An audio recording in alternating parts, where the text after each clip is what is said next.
한덕수 대행 또 이런 얘기도 지금 전해지고 있습니다.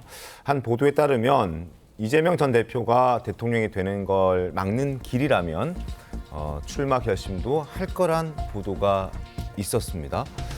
현재 출마 의사는 없는데 국민의힘 대선 후보가 이재명 전 대표에게 크게 뒤지면 출마 결심할 가능성도 있다라고 한덕수 대통령 권한대행 측근이 이렇게 얘기를 했습니다. 물론 총리실에서는 사실이 아니다 일축하기는 했습니다만 저 내용이 그냥 쉽게 넘어갈 수 있는 내용은 또 아닌 듯해 보입니다. 지금 박수영 의원도 한덕수 대행의 출마 가능성 65%, 성일종 의원은 90% 이렇게 점점 커지면서 이재명 대표의 정책을 비판할 수 있는 대항마의 역할도 되고 차기의 대통령 후보로 출마할 자격도 된다. 국민의힘 내부 의원들은 이렇게 좀 평가를 하고 있는 것 같습니다. 그러니까 지금 그러니까 국민의힘에서 선출된 후보가 이재명 민주당 후보에게 크게 뒤지게 될 경우에는 막판 정권 교체를 막기 위한 막판 결심을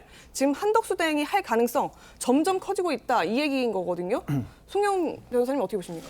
각종의 시나리오가 정치권에 돌아다니는데요. 저는 결론부터 말씀드리면 한덕수 대행의 무소속 출마는 실현 가능성이 현저히 떨어지는 이야기라고 생각합니다. 구체적인 정치 스케줄을 보면 알 수 있거든요. 자, 국민의힘 경선이 5월 3일까지 끝납니다. 대선이 6월 3일이기 때문에 공직자 사퇴 시한은 선거 30일 전까지인 5월 4일까지입니다. 그러면 5월 3일에 국민의힘 후보를 선출했는데 그 다음 날에 한덕수 대행이 국무총리를 그만두고 나 대선에 무소속에 출마하겠다 할 수 있습니까? 굉장히 부자연스럽죠. 그리고 후보 등록이 5월 10일과 5월 11일입니다. 그러면은 그 전까지 뭔가 후보 단일화를 한다고 해도 해야 될 것인데 과연 후보 등록 전까지 단일화가 가능하겠는가? 우리나라에서 단일화는 전통적으로 2002년 이래 여론조사 방식으로 단일화를 하는데 그 안심번호는 통신사에 일주일 전에 신청을 해야 됩니다. 그러면 한덕수 대행이 출마 선언도 하기 전에 누군가가 안심번호부터 신청해서 받아놓습니까? 그러니까 이 선거 일정의 디테일을 생각해 보면은 전혀 실현이 불가능한 이야기예요. 아까 우리가 한덕수 대행이 트럼프 대통령을 만날 가능성에 대해서도 얘기가 나왔는데 네. 오늘이 4월 16일입니다.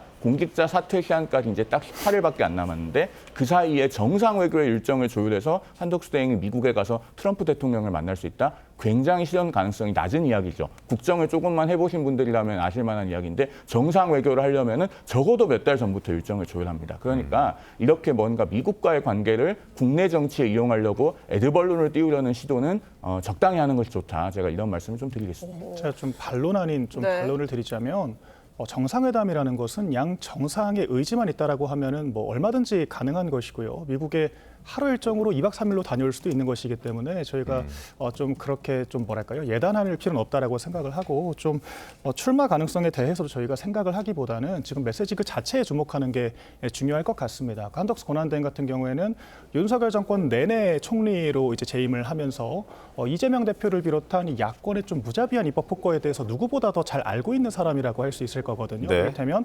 국무회의를 주재를 하면서 제2요구를 직접 건의를 하기도 했었고요. 그래서 뭐 양곡법, 뭐 방송법, 국회 증감법 등 많은 야당의 폭거를 직접 경험을 했기 때문에 이재명 대표를 비롯한 이 거대 야권 세력이 얼마나 위험한지를 체감을 할 수가 있는 상황이었고 또한 이 192석의 여당이 탄생을 했을 때 이 제2요구권조차 없는 이 대한민국의 현실이 어떻게 이제 일당 독재로 흘러갈 것인지에 대해서 경각심을 가질 수 있다라고 생각을 합니다. 그 연장선에서 그런 위기가 가시화가 됐을 때는 정치는 생물이기 때문에 네. 어떤 결단도 가능하다 정도로 이야기를 했다라고 저는 보고 있습니다. 알겠습니다.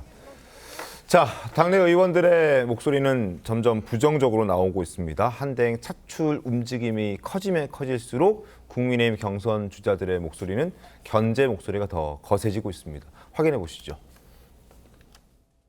경선하는 사람들 입장에서 볼 때는 조금 맥이 빠지는 것도 사실이죠. 탄핵당한 윤 정권에서 총리하신 분이 다시 대통령 나오겠다고 하면 그 국민들이 납득하겠어요? 기승전 용병론이죠. 우리 당에 늘 저는 우리 당이 개혁해야 된다고 생각합니다. 몇몇 의원들이 이건 어떠냐라고 하면서 바람잡고 있는 거잖아요. 일종의 좀 거칠게 비유하자면 테마주 주가 조작 같은 거잖아요. 능력이 정말 출중하신 분이지만 지금은 대선 출마하실 때는 아니라고 생각합니다.